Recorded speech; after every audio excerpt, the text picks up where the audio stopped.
മലയോര ഹൈവേയുമായി ബന്ധപ്പെട്ട് റോഡ് നിർമ്മാണത്തിന്റെ പ്രവർത്തനം വളരെ ദ്രുതഗതിയിൽ നടന്നുകൊണ്ടിരിക്കുകയാണ്. വിലങ്ങന്നൂരിന്റെ പ്രദേശത്ത് ഒട്ടനവധി ബിസിനസ്സുകാരും അതുപോലെ തന്നെ ദർശന ഓഡിറ്റോറിയവും മറ്റുള്ള ഹോസ്പിറ്റലിന്റെ നിർമ്മാണ പ്രവർത്തനം നടന്നുകൊണ്ടിരിക്കുമ്പോൾ രണ്ട് ഭാഗത്തേക്കും വണ്ടി കയറിപ്പോകാൻ പറ്റാത്ത രീതിയിൽ റോഡ് രണ്ട് സൈഡും വലിയ ചാലാക്കിയിട്ടിരിക്കുകയാണ്.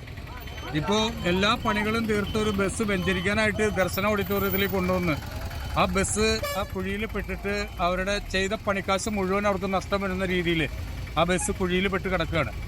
അപ്പോൾ ഈ നാട്ടിലെ ജനങ്ങളോട്, ഈ നാട്ടിലെ ബിസിനസ്സുകാർ, ഈ നാട്ടിലെ ജനങ്ങൾക്ക് ഏറ്റവും ദ്രോഹമായ രീതിയിൽ കൂടിയാണ് ഈ പ്രവർത്തനം നടന്നുകൊണ്ടിരിക്കുന്നത്.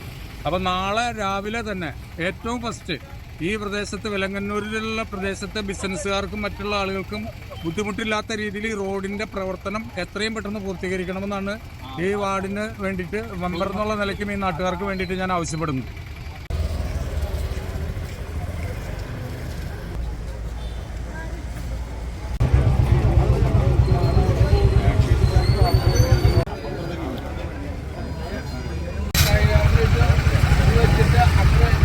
ബീച്ചിൽ കൊടുക്കുന്നൊരു കുഴിപ്പിന്റെ